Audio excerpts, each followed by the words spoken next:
Hello everyone, today I am going to explain you the second chapter of your history book, and that is nationalism in India. This chapter is divided into four parts. The first, World War, Khilafat and non-cooperation movement. Second is differing strands within the movement. Third is towards civil disobedience movement. And fourth is the sense of collective belonging. Today in this class I am going to explain you the first part, the First World War, Khilafat and the non-cooperation movement. Student, your chapter started with the word nationalism. What is the meaning of this word nationalism?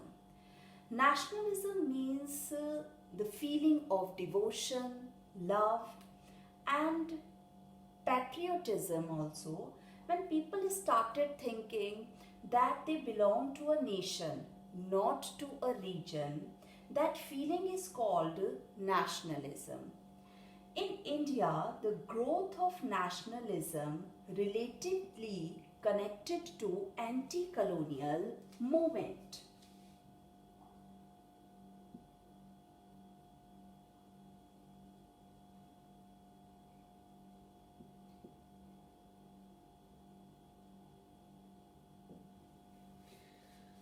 The sense of being oppressed under the British rule provided a shared bond that tied many groups together.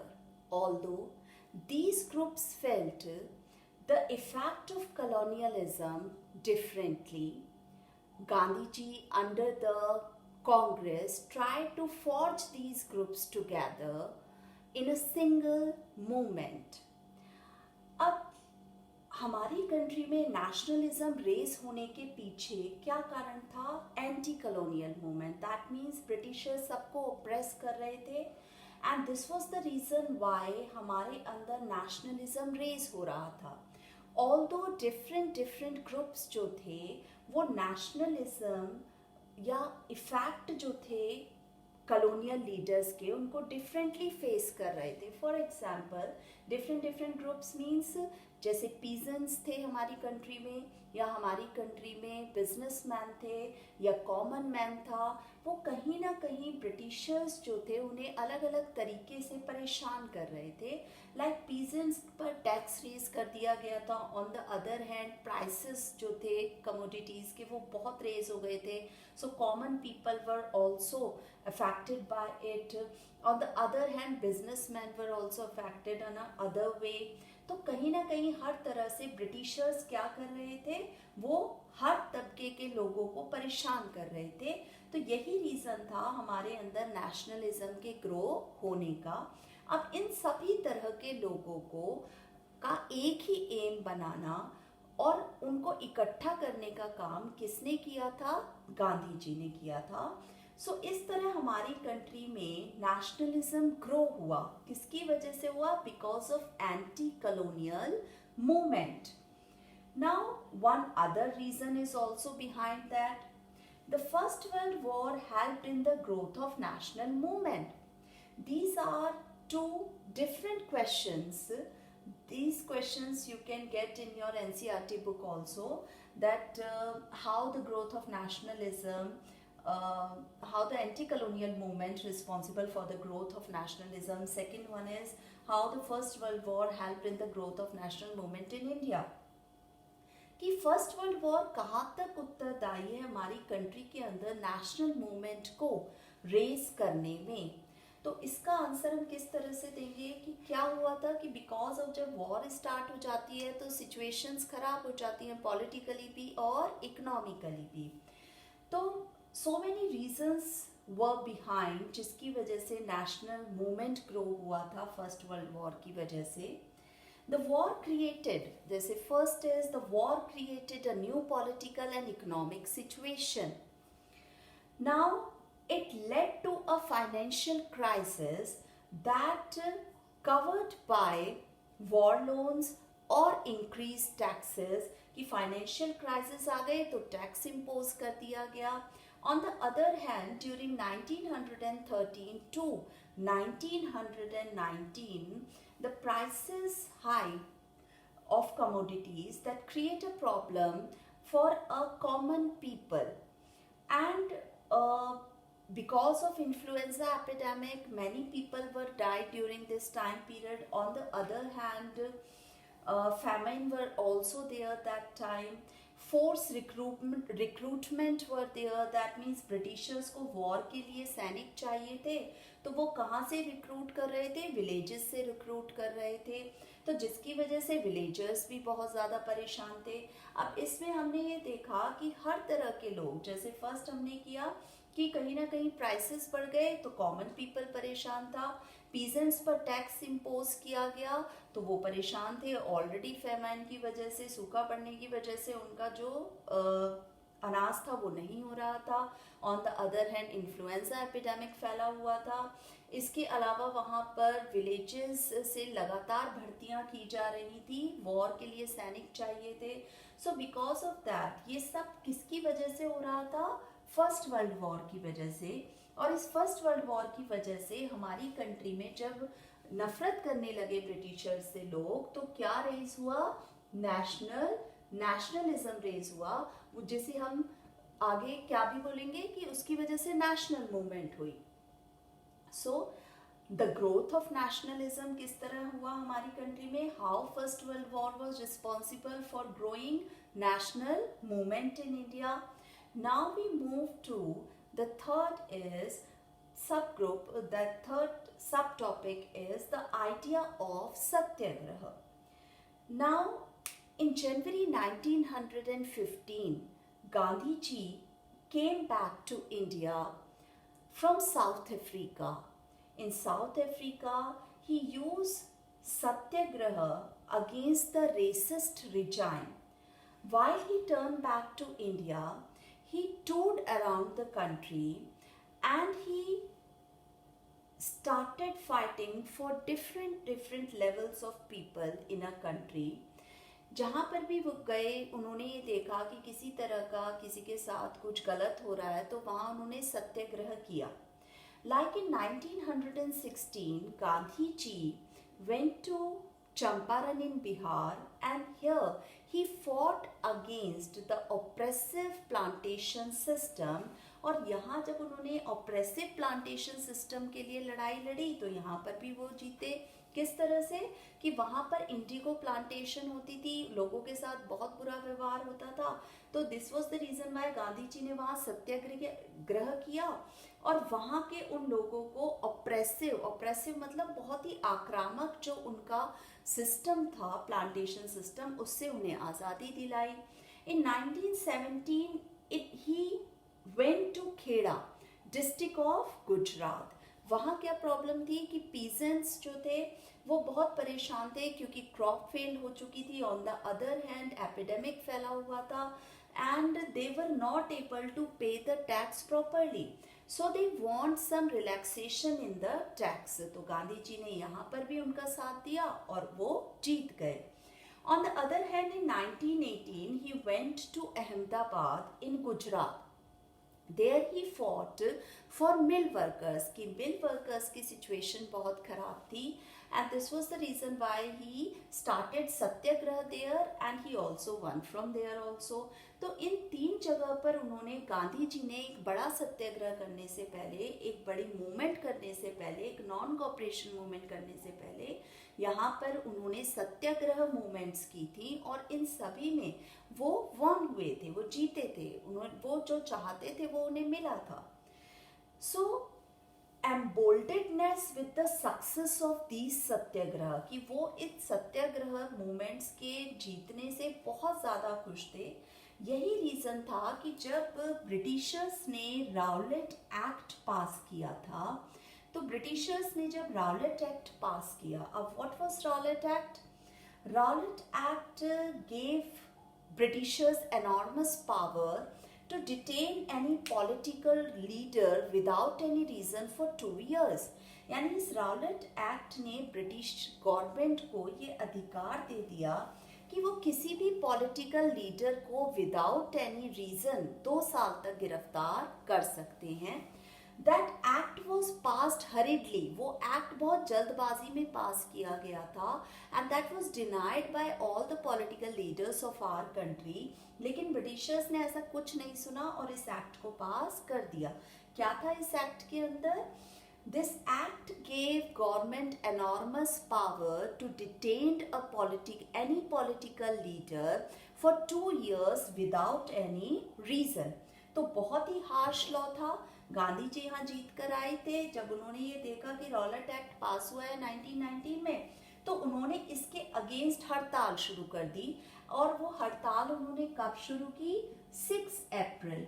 6 अप्रैल को उन्होंने वो हड़ताल शुरू कर दी, and after then उसे उन्होंने क्या नाम दिया? रॉलेट सत्याग्रह। इस रॉलेट एक्ट के अगेंस्ट गांधी जी ने क्या शुरू किया? Rowlatt Satyagraha.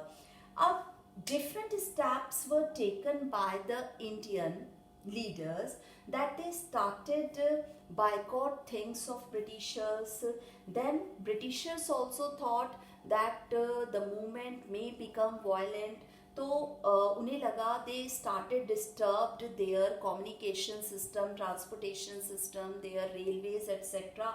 So that is the reason why they started some oppressive measures. उन्होंने कुछ ऐसे oppressive measures लेने शुरू किए कि वो इस राउलेट सत्याग्रह को रोक सकें। तो which kind of steps they had taken? कि they dared Gandhi ji to enter into Delhi. उन्होंने गांधी जी को दिल्ली में आने से रोक दिया। इसके अलावा उन्होंने 10 अप्रैल को अमृतसर में एक पीसफुल प्रोसेशन पर लगातार गोलियां चलाई, जिसकी वजह से बहुत सारे लोगों को नुकसान पहुंचा। So this was the reason why अब क्या हुआ कि अमृतसर में मार्शल लॉ लगा दिया गया। क्या लगा दिया गया? Martial law. अब मार्शल लॉ जो होता है उसमें सारे राइट से गवर्नर के पास आ जाते हैं, और उस टाइम पर वो राइट किसके पास आ गए? जनरल ओ डायर के पास। कि वहां जलियांवाला बाग मैसेकर से पहले अमृतसर में क्या लग गया था? मार्शल लॉ लग गया। दैट मीन्स कि सभी लोग भीड़ में इकट्ठा नहीं हो सकते थे, और अगर ऐसा कुछ होता है तो जिसको भी कमांड दी गई है, उस टाइम पे कमांड किसको मिली? जनरल ओ डायर को मिली, कि जिसको भी कमांड दी गई है वो वहां जाकर कोई भी एक्शन ले सकता है। अब ड्यूरिंग दैट टाइम पीरियड 13 अप्रैल को वहां पर एक बहुत बड़ा बैसाखी का फेयर लगता था जलियांवाला बाग में। So people who lived in remote areas, they didn't know about the martial law. उन्हें नहीं पता था कि भाई उस एरिया में मार्शल लॉ लगा हुआ है। तो वो वहां पर आ गए, आकर इकट्ठा हो गए। इसके अलावा 2 कारणों से लोग वहां पर आए थे। एक तो बिकॉज ऑफ बैसाखी फेयर, और सेकेंडली वो अगेंस्ट थे उन ब्रिटिशर्स के, क्योंकि उन्होंने उनके 2 लीडर्स को सत्यपाल और सैफुद्दीन किचलू को गिरफ्तार कर रखा था। अब इन 2 लीडर्स की वजह से और बैसाखी फेयर की वजह से बहुत सारे लोग जो थे जलियांवाला बाग में इकट्ठे हुए थे। जैसे ही जनरल डायर को इसके बारे में पता चला, ही वेंट देयर, वो वहां पर गया और उसने वहां जाकर जो एग्जिट पॉइंट था उस पर अपनी जीप को लगा लिया, और दूसरी तरफ गोलियां बरसानी उसने शुरू कर दी कॉमन पीपल के ऊपर। तो so many people were died during that time period. Near about अलग अलग जगह पर अलग अलग स्टैटिस्टिक्स दिए हुए हैं कि 350 के करीब लोग मारे गए, 1200 के करीब जो थे वो लोग इंजर्ड हुए। तो बहुत सारे लोगों को इससे नुकसान पहुंचा। एंड ये सब होने के बाद इंडियंस जो थे वो बहुत ज़्यादा गुस्से में आ गए थे, आउटरेज्ड हो गए थे। And this was the reason why उन्होंने इधर उधर बिल्डिंग्स में तोड़फोड़ करनी शुरू कर दी। अब उसके अगेंस्ट ऑब्वियस था कि ब्रिटिशर्स भी कुछ स्टेप्स लेते, तो ब्रिटिशर्स ने क्या करना शुरू किया कि सभी सत्याग्रहीज को उन्होंने खदेड़ना शुरू कर दिया, उन्हें रेंगाना शुरू किया, रोड के ऊपर क्रॉल कराना शुरू किया। And they force them to rub their noses, उन्होंने फोर्स किया कि वो रब करें अपनी नोजेस को, और ऑन द अदर हैंड अपनी नाक को रब करें। साथ में उन्होंने क्या किया कि उनको कोड़े बरसाए उनके ऊपर। इसके अलावा उन्होंने ब्रिटिशर्स ने क्या किया, they force them that to do salaam to the sahibs, की उनको बोला गया कि जब भी कोई अंग्रेज दिखे तो उसको सलाम ठोकेंगे। तो इस तरह के स्टेप्स जो थे वो ब्रिटिशर्स ने यहाँ पर लिए। जनरल ओ डायर ने ऐसा क्यों किया था, ऐसा उसने बाद में ये एक्सप्लेन किया कि उसने ऐसा इसलिए किया था क्योंकि वो इंडियंस के अंदर भय और आतंक को पैदा करना चाहता था। तो इस तरह से जलियांवाला बाग मैसेकर जो था एक इंसिडेंट वहां पर हुआ। ऑन द अदर हैंड खिलाफत मूवमेंट, उसके बाद आता है खिलाफत मूवमेंट। अब ये खिलाफत मूवमेंट क्या थी? खिलाफत movement was started by two brothers in our country, Ali brothers जिसको हम बोलते हैं, जिनको हम बोलते हैं मोहम्मद अली एंड शौकत अली। इन दो ब्रदर्स ने क्या फॉर्म की थी? खिलाफत कमेटी। खिलाफत, इन्होंने बॉम्बे में खिलाफत कमेटी को फॉर्म किया। किन्होंने? मोहम्मद अली एंड शौकत अली। अब what was the reason behind? Actually जब फर्स्ट वर्ल्ड वॉर खत्म हुआ तो उसे खत्म होने के बाद टर्की जो था वो हार गया। अब टर्की का जो खलीफा था उसको थ्रू आउट द वर्ल्ड सारे ही मुस्लिम्स अपना स्पिरिचुअल हेड मानते थे। तो वहां पर क्या था? ऑटोमन एम्पायर था, और इस ऑटोमन एम्पायर का जो खलीफा था, ऑटोमन एम्पायर का खलीफा जो था, उसे थ्रू आउट द वर्ल्ड सभी मुस्लिम्स अपना स्पिरिचुअल हेड मानते थे। तो during that time period European countries में से जो पावर्स जीती उन्होंने पीस ट्रीटी साइन की खलीफा के साथ, और उसे उसका जो डेजिग्नेशन थी उससे हटा दिया, उसके पद से हटा दिया। तो through out the world Muslims ने इसका बहुत ज़्यादा विरोध किया। समझ में आ रहा है ये कि खिलाफत मूवमेंट क्या थी कि फर्स्ट वर्ल्ड वॉर खत्म हुआ। फर्स्ट वर्ल्ड वॉर के एंड होने के बाद क्या हुआ कि वहाँ पर टर्की में ऑटोमन एम्पायर हार गया, और टर्की के खलीफा के साथ इंग्लैंड ने पीस ट्रीटी को साइन किया, और उस पीस ट्रीटी में खलीफा को हटा दिया गया। अब थ्रू आउट द वर्ल्ड जब उसे क्या माना जाता था, सभी मुस्लिम स्पिरिचुअल हेड मानते थे, तो वो बिल्कुल बर्दाश्त नहीं कर रहे थे कि भाई उनके हेड के साथ इस तरह से हो गया है। तो जगह जगह पर जहाँ पर भी थ्रू आउट द वर्ल्ड मुस्लिम थे उन्होंने इसका बहुत विरोध किया, और इसका बहुत ज़्यादा विरोध किया इंडिया में भी किया गया। किस किस ने किया? मोहम्मद अली एंड शौकत अली। उन्होंने क्या फॉर्म किया? खिलाफत कमेटी को फॉर्म कर लिया। अब खिलाफत कमेटी को फॉर्म कर लिया तो गांधी जी ने इनका साथ दिया, बिकॉज गांधी जी थॉट कि जब वो कभी मास मूवमेंट करेंगे तो मुस्लिम्स भी उनका साथ देंगे, क्योंकि आज वो किनका साथ दे रहे थे? मुस्लिम्स का साथ दे रहे थे। तो इस तरह से खिलाफत मूवमेंट हमारी कंट्री में हुई, जिसे गांधी जी ने नॉन कॉपरेशन खिलाफत मूवमेंट भी बोला। Now next is non cooperation movement. अब why non cooperation movement? Gandhi ji क्यों करना चाहते थे नॉन कॉपरेशन मूवमेंट को? उसके पीछे कारण क्या था? In his book Hind Swaraj he had written, उन्होंने अपनी एक बुक लिखी हिंद स्वराज, जिसमें गांधी जी ने, जिसमें उन्होंने क्या लिखा था कि ब्रिटिशर्स जो हैं वो इंडिया में इसलिए हैं because we cooperate them, if we stop cooperating them it would take only 1 year to move out from the country, कि अगर हम उन्हें सपोर्ट करना बंद कर दें तो उन्हें 1 साल के अंदर ही वो हमारी कंट्री को छोड़कर चले जाएंगे। तो इसीलिए गांधी जी ने क्या किया था? गांधी जी ने यहाँ पर खिलाफत मूवमेंट के दौरान मुस्लिम्स का साथ दिया, और साथ में गांधी जी ने जब नॉन कॉपरेशन मूवमेंट शुरू की तो शौकत अली और मोहम्मद अली ने भी through out the country tour किया और बहुत सारे लोगों को फॉर्ज किया, इकट्ठा किया कि वो इस मूवमेंट में उनका साथ दे। इस तरह से गांधी जी ने ये जो मूवमेंट थी नॉन कॉपरेशन मूवमेंट, उसको कई स्टेजेस में अनफोल्ड करने के लिए बोला कि सबसे पहले तो वो टाइटल्स वगैरह को त्याग देंगे। इसके अलावा उन्होंने सोचा कि हम काउंसिल के इलेक्शंस जो होंगे उसमें हम मना कर देंगे कि काउंसिल के इलेक्शन कांग्रेस नहीं लड़ेगी। इससे पहले गांधी जी ने एक ऑफर दिया था, वो थोड़ा स्किप हो गया, कि किस तरह गांधी जी ने सितंबर 1920 में कलकत्ता के कांग्रेस सेशन में कांग्रेस के सामने ये प्रस्ताव रखा था कि वो एक नॉन कॉपरेशन मूवमेंट शुरू करना चाहते हैं और वो चाहते हैं कांग्रेस उनका साथ दे। तो देयर वाज जब गांधी जी ने इस मूवमेंट को शुरू किया, अनफोल्ड करना शुरू किया, उन्होंने टाइटल्स को त्याग दिया। इसके अलावा उन्होंने स्कूल कॉलेजेस सभी में जाना जो था बच्चों ने छोड़ दिया और ऑफिसेज में जाना छोड़ दिया।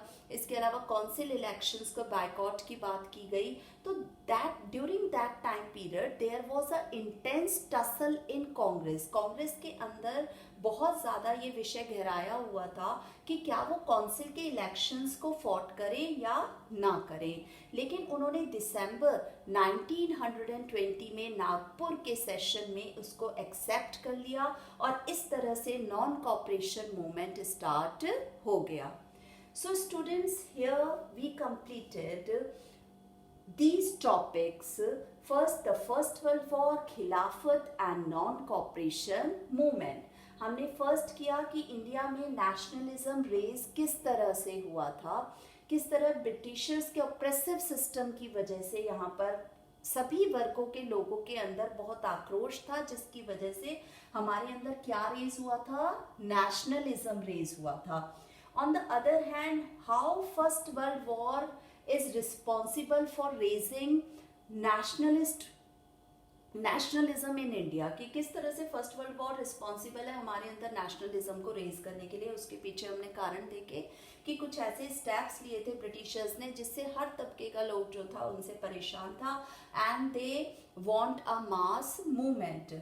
अब उसमें गांधी जी ने सत्याग्रह के आइडिया को यूटिलाइज किया। उन्होंने वहाँ साउथ अफ्रीका से भी लड़कर आए, वो सत्याग्रह किया, उन्होंने यहाँ पर भी आकर उन्होंने सत्याग्रह किया। और इन सत्याग्रह की मूवमेंट से एम्बोल्ड होने के बाद जब ब्रिटिशर्स ने राउलेट एक्ट को पास किया तो गांधी जी ने उसके अगेंस्ट राउलेट सत्याग्रह किया। अब उसी टाइम पीरियड के दौरान 13 अप्रैल को जलियांवाला बाग मैसेकर हुआ। उसके बाद गांधी जी ने खिलाफत मूवमेंट का साथ दिया, जो किसने शुरू की, मोहम्मद अली, शौकत अली ने, और दूसरा खिलाफत कमेटी उन्होंने फॉर्म कर ली थी। क्यों की थी? क्योंकि ऑटोमन एम्पायर हार गया था, खलीफा हार गया था जो उनका स्पिरिचुअल हेड था। थ्रू आउट द मुस्लिम्स उसका विरोध कर रहे थे, तो इंडिया में खिलाफत मूवमेंट हुई, गांधी जी ने उसका सपोर्ट किया। और किस तरह से नॉन कॉपरेशन मूवमेंट स्टार्ट हुई थी। So here we finish the first part of this chapter, that is the First World War, Khilafat and non-cooperation movement.